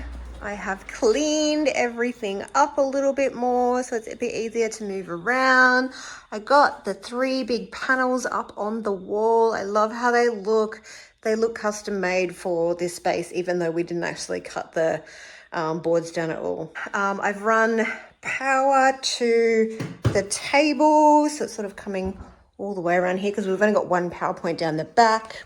So I've run that sort of all the way to under here with the power board so that she can use her like blow torches and things, or heat guns and stuff when she's doing her resin art. And yeah, just kind of done a bit of a clean up so that we can do our finishing touches. So we've got to clean up all this part as well, set up a little kitchenette for her. And we've got some sort of tabletops to go along here. She's going to get some nice matching bins to go up here to keep this all looking clean. Oh, and we've also plastered our joints along here. Oh, and we also got the rest of our colour bond up. It was a little bit difficult at the end just because it was like really difficult to like get up in there, but we got there eventually. It just needs a bit of a clean. But yeah, and we need to sort of give this door and window a sand and a new coat of paint. We've got the paint for that. But yeah, that is how we are looking. Oh, we also got in the leather for the leather handles that are going to go on here and everywhere, and that's going to go across all the furniture to tie everything together. Just some, yeah, nice plain leather handles that we're going to make ourselves. So yeah, that is where we're up to. We are on the home stretch.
Okay, are you ready to see the final results? Let's.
She helped me throughout the entire project and I was so grateful for that. I was a little bit injured during this project, so it was really helpful that she was there to do basically all of the hard work for me. Thank you, Mitra.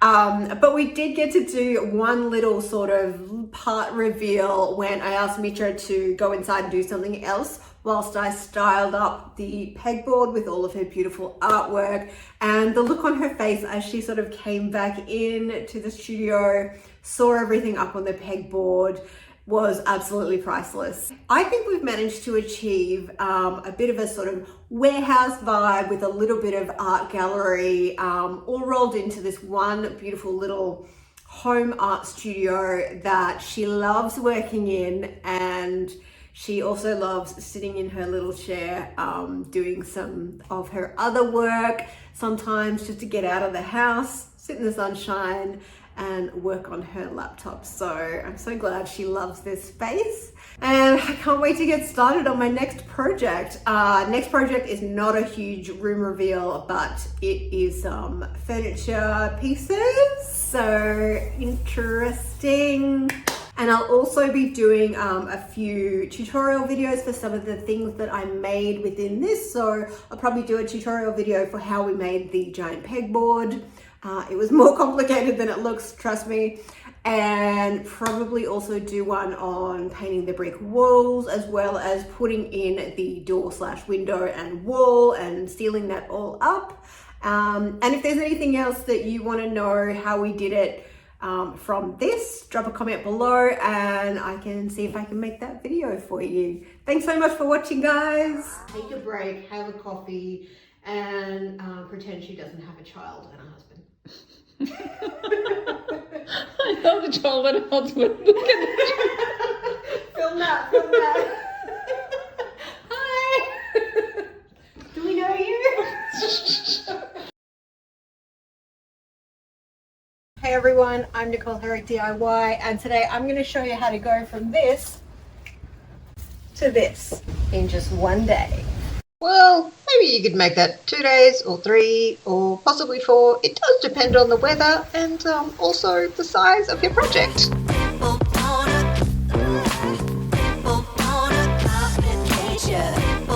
Alright, so this is the kit that I got. This is from Outmost and I just got it online. They ship anywhere in Australia, so that was awesome. So it's just basically, the kits come with usually 2 main components, depending on if you get a 3rd component for rafters, and then you might get different components if you have one that's adjoining to the wall. But basically, they just have a base that you pop the post into and then screw these into concrete footings or existing concrete, and then you have the corner brackets, so all of your 90 by 90 timbers just slot straight into here.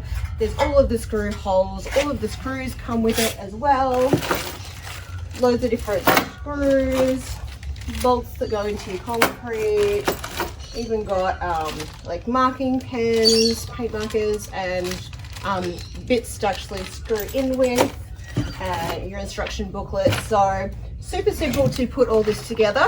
My friend Mitra and I are going to see if we can just pop this up in a day and get this job done without having to pay a professional. Let's talk council planning permits. Jump on to your local council website because every council is going to be very different. You need to see what needs a permit and what doesn't. I basically saw what doesn't need a permit and chose to do it that size, but you can certainly pay for and organise a permit. Now, different structures are called different things in different councils. So what one council calls a pergola, another might call a carport. So do make sure you look up their wording definition. Also look at what restrictions they have. So these might be things like height, footings, if it's attached to a wall, or the distance to a boundary. So to give you an idea of what I'm doing, I'm building a solid roof pergola, 2.4 meters high, not attached to the home and within 1 meter of the boundary. And for that, there is no permit required. Now, the width and the breadth, as far as I can tell, don't really come into the council restrictions. So I'm just measuring up my garden area where I want to put it. And I've decided that I'm going to make mine, I think it's 2.55 by 2.45 meters.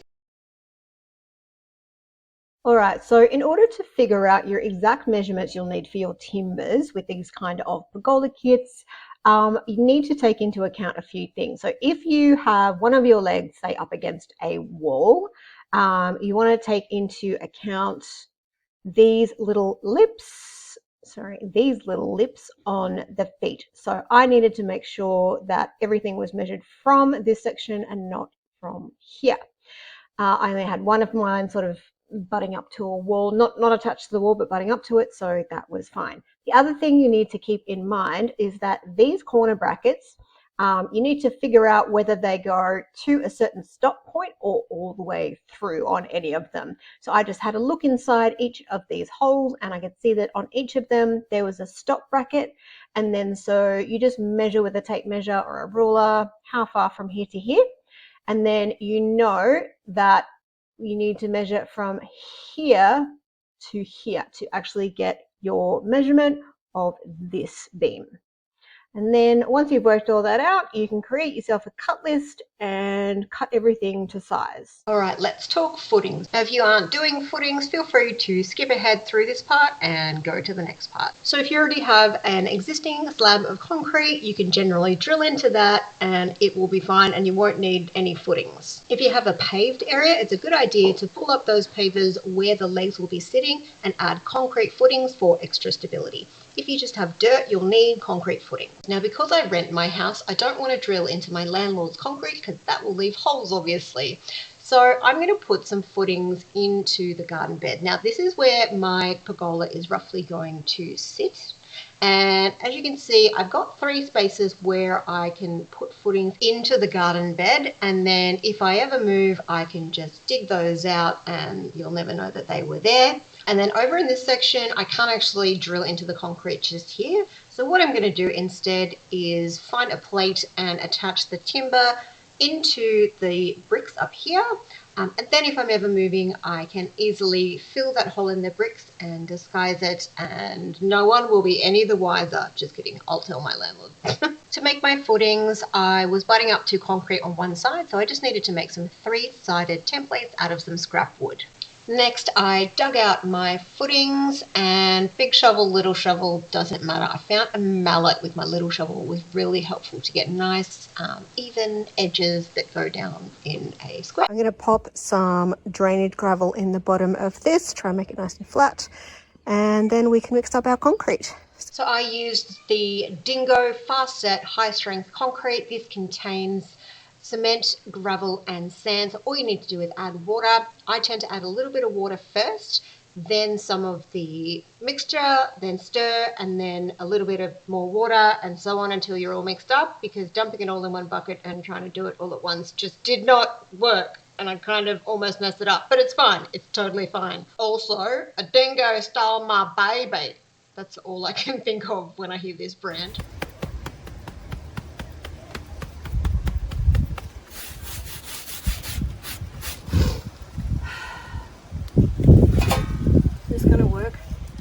Probably not. But I don't know what else to do at this stage. I'm just going to have to dig it out tomorrow if this one doesn't work.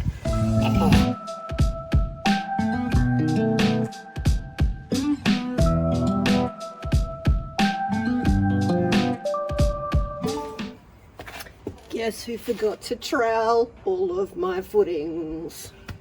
Nice and lumpy. Yeah, so I should have gone in with a metal trowel and just smoothed it out before it dried, but I didn't. So I'm going to see if I can hit it with my angle grinder and like a flap disc or a grinding pad just to flatten these out a little bit. I don't think it matters that much, but yeah, now I have to see if I can get these off. Ooh, yeah, pretty easy actually. Not fully cured, it's going to take, oh, it's beautiful, my first footing. Okay.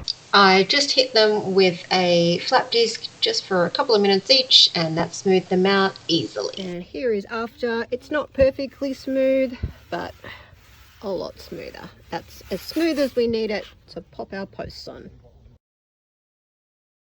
So here is my other supplies. So I've got some 90 by 45s. These are for the rafters. So you won't need these if you're not putting rafters on yours. These are all of my cypress pine posts. These I got for $19 plus GST per linear meter. So not too bad. And I grabbed some ColourBond sheets. I've got 2 cut in half. So there's 4 pieces. But you can use shade cloth. Let's talk timber cutting. It might say that it comes in a 2.4 meter length, but it's not actually generally that length. So you can ask wherever you bought it from to cut it for you. Bunnings does it and local timber merchants do it as well. I'm cutting mine on the miter saw. Now you can see here that I'm doing short passes, so I don't go all the way through in one pass. By doing shorter passes, it just helps reduce the friction. And this also didn't go through the last little corner of it for me, so I just used a hand saw just to cut through the last little corner and then just clean that up with the sander. You can also cut this with a small circular saw and just cut through on 2 sides. Now mine was just 2 millimeters too short, so I did have to go in with a little hand saw again and just go all the way through. I also trimmed up all of my rafter beams to be all the right length. These sawhorses came in really handy, but if you don't have sawhorses, you could just prop these up on a couple of chocks of scrap wood. Now, one thing to note is that you need to check whether your 90 by 90 wood is going to fit into the brackets. Now, I actually bought this wood on special because it was quite a bit over 90 by 90, so I did try sanding it just to see if it would slip in. Usually that is the most you would ever have to do, so just sand a little bit and then it should fit through. But because I bought mine on special because it was oversized, I ended up having to just go in with my router and just take a little bit off 2 sides. It was super easy though.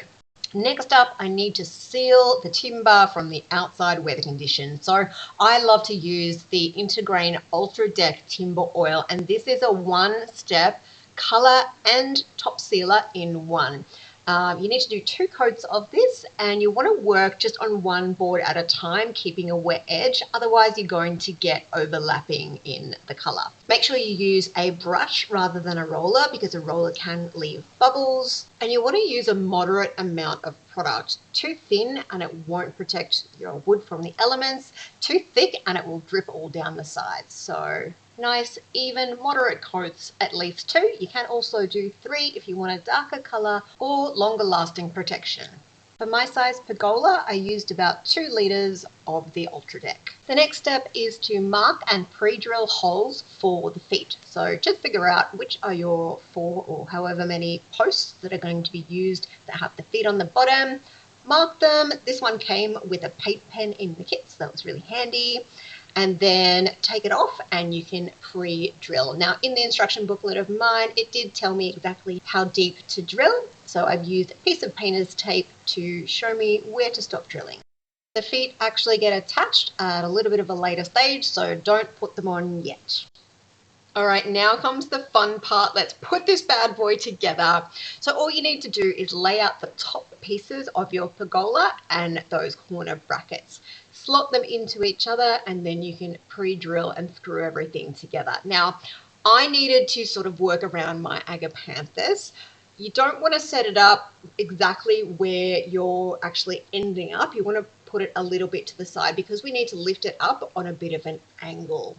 And it's a bit heavy if you've only got 2 people with it. But I made it work, people. I made it work. All of the screws were included in the kit, and it also came with a really high quality magnetic hex head driver bit. If you don't have a driver, you can easily do this with just a drill. I would pre-drill and drive in 1 screw first, and then go in and pre-drill all of the holes and then swap to your driver bit and then drive all those in just on one side and then do your other side of the corner. At this point, if you don't already have somebody helping you, go and grab your friendly neighbor Wendy. So use 2 of you to lift one side and then get one person to stay there holding it in position while the other person puts in 2 of the side legs. We then shuffled it closer to its finished position. At this point, we figured we needed an extra hand, so go and grab your other friendly neighbor, Huang.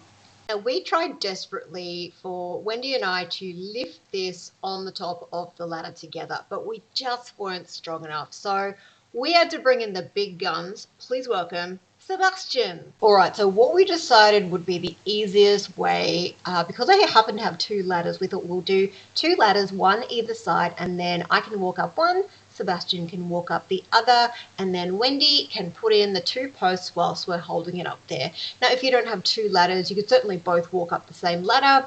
I just felt this would be a little bit safer and easier. You also might not even need 2 people to be able to lift the structure up. I have seen it done with just one very strong man just holding it up for the other person to put in the 2 legs. We are just not super muscly people, especially this bozo. Next up, we need to check that everything is square. So by measuring the diagonals and making sure that they are both the exact same measurement, that will ensure everything is nice and square at the bottom. And then using a spirit level, you can check the verticals and make sure that all of those are level as well. All right, so here's what I'm going to use to drill into my concrete footings here. So I've got a rotary hammer drill, and I'm going to set this one to hammer and drill. And I'm going to set the depth at the right depth for my concrete bolts. I obviously have concrete bolts. These are galvanized steel, so make sure that they are galvanized because these are going outdoors, so we don't want them to rust or corrode. These ones I'm using are the 10mm by 77mm. I've also got the included hex bit that comes with the kit, so that I can screw these in. Now, the way that these concrete anchors work is that they get hammered in with a rubber mallet, and then once inside, you then use your driver or drill to drive it in a little bit, and then this bit will come up into this section and it will spread these apart and pushing against the walls of the concrete to give a nice solid anchor. You also need to blow the concrete dust out of the hole. So I'm using my little Azito mini blower. So this is the attachments to blow up things like pool toys and stuff. So I'm just going to push that in there and then that will get rid of all that air. Okay, let's do this. Let's drill our first hole. And you want to make sure that you're letting the bit do the work and not pushing too hard. Basically, this bit is going to grind everything out slowly and pull it up through the shank. So you don't really need to like force this in because this is such a powerful rotary hammer drill that it will carve through this like butter.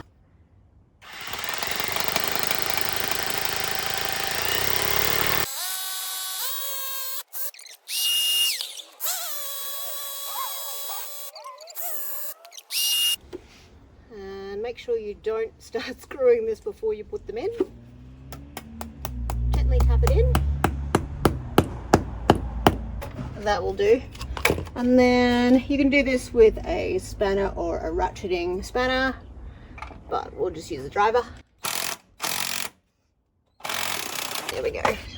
And that is nice and tight.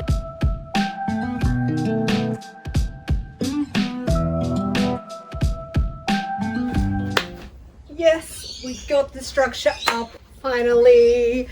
Yes, it was heavy, but totally doable with the 3 of us. All right, now is going to be the point where you might deviate. I'm putting on a ColourBond metal roof because I want it completely rain resistant underneath. You might choose to do something else. Here's a few examples of other roof structures that you can do that are more cost effective, a different look, whatever your choice is.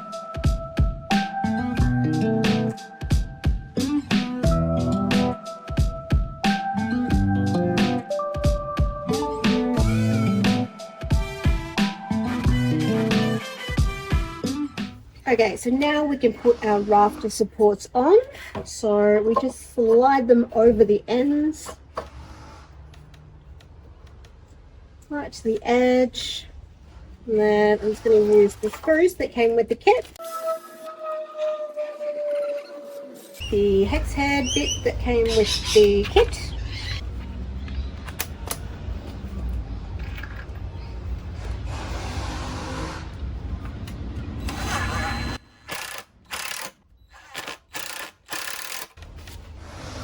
Alrighty, do the rest, both ends.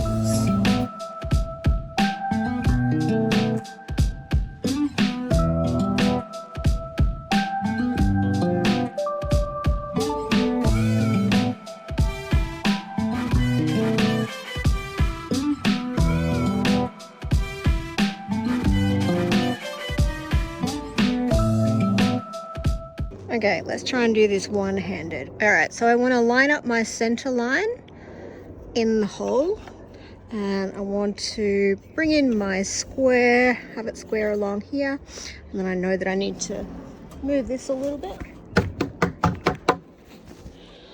Go. All right, we square, almost.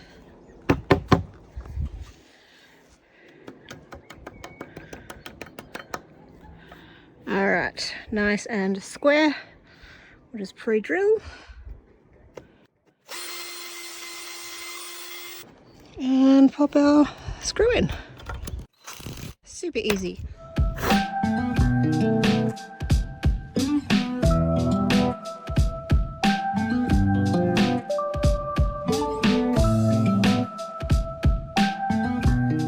If you have made it this far in the video, I just want to say thank you. Thank you so much for watching and supporting me.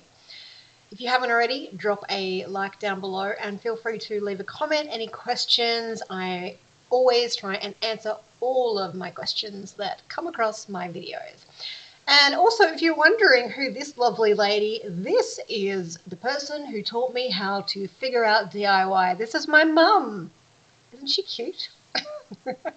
So what we're doing here is just trimming up the sheet metal for the roof. Now I've got 4 pieces clamped together here. This is far too many to be cutting through. Just clamp 2 together at the most. I'm using my angle grinder, but you can use things like a reciprocating saw, a jigsaw, a circular saw. You'll need to switch to a metal cutting blade for all of these. You can also use tin snips. It's just really difficult. And you can also do it the easy way and just ask whoever you're buying it from to cut it to size for you. All right, so we're ready to put up our first piece. So this is my cut end, and this is going to be the end that I have the foam stopper, rain stopper from any water coming off this way. That end is the factory cut, so that's going to be at the back, which where all the water will drain off into my garden to water that. Now we're going to start with the underlap edge at the edge over here, and then this is the overlap edge where it doesn't have the extra little lip coming out. So we're going to see if we can lift this up, slide it on, and get our first bolts in. These sheets are light enough for one person to carry on their own, but it's much easier with 2. Make sure you are wearing gloves and get a stick to help you move those across the rafters if it's getting stuck. So for my screws, I'm using these timber screws for roofing that can go through metals. And you also have to make sure that they are galvanized so that they can be used externally. So they have a rubber washer on here to seal. They have a penetrating tip and a hex head, and I've just got a 10mm hex head bit in here. I'm going to stick these in my back pocket so that they're easy to grab. So I'm starting with 1 screw in the center of the sheet right on the edge here, and you always want to screw into the ridges rather than the valleys because the valleys collect water, so less chance of any water seeping through. And you want to make sure when you're screwing it down just to gently squish that rubber washer. Don't go too much, otherwise it can create a little dent in the metal and then water could pool in there and it could leak through there. You want to do 1 screw all along just that one edge first, and then before you put on the next sheet, just mark the ridge caps where you can still see the rafters, so you know where to put other screws. Okay, so I've got my second sheet up. We've just slid it up and across, and we've got it overlapped here. So we've got the underlap has a little lip just there, and the overlap has no lip coming out here. Okay, now along this edge, because I'm capping this edge to stop the rain coming this way, the rain's going to flow off that way. I've got holes here for my screws, but I'm not putting them all in. I'm going to put a temporary one just here though, so that I can sort of keep this corner held in place. Then I'm going to check if we're square. So I'm going to measure from the edge of the sheet to the edge of the pergola, and then I'm going to do the same up that end. And then I can see, do I need to sort of pull that one a little bit further or push it in a little bit? They're sort of a little bit flexible, these panels. Yeah, and then we'll just make sure that everything is coming along nice and square. All right, and then when we come to do the edge capping, I can take out this temporary one and then put the edge capping on and then put it back in. As you're putting on each new sheet, you only need to pop, say, 3 screws in the ridge cap where they overlap at the moment. Then you can go in later and just add in all the extra screws. Just every second or third ridge cap is fine. All right, so we've just popped our last sheet up here, and this piece is going to go underneath, but I'm just laying it here so that I can come across to the edge and figure out how much, where we need to draw a line to cut it off.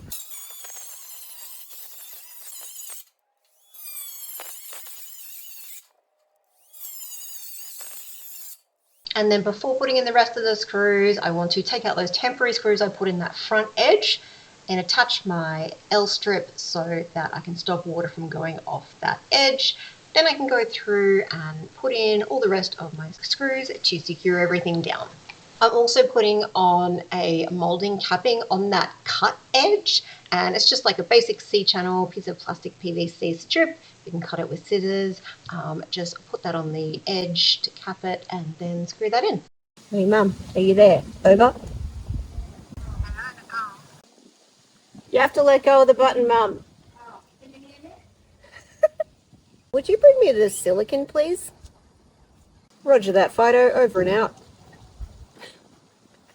All right, now you need to seal off your ends where you don't want rain to run off. Now this was the wrong size profile for this foam infill strip. So it was the right shape, so I've just basically cut it, and I'm just making do because I could not get the right size for this profile. So what I've done is I've stuck everything down with the roof and gutter sealant, and then just run a bead of silicone all the way along the edge. I'm just going to go back and check any bits where it's sort of popped up a little bit, so I need to just fill that little bit there. You can see on this one, this is all nicely sealed, so hopefully this dries nicely before it rains.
Thank you so much for watching. If you found this video helpful, you can support my channel by buying me a coffee. Just know I'll probably spend it on power tools.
We have reached the end. Thank you so much for watching, everyone. This compilation video is dedicated to my gorgeous Coco.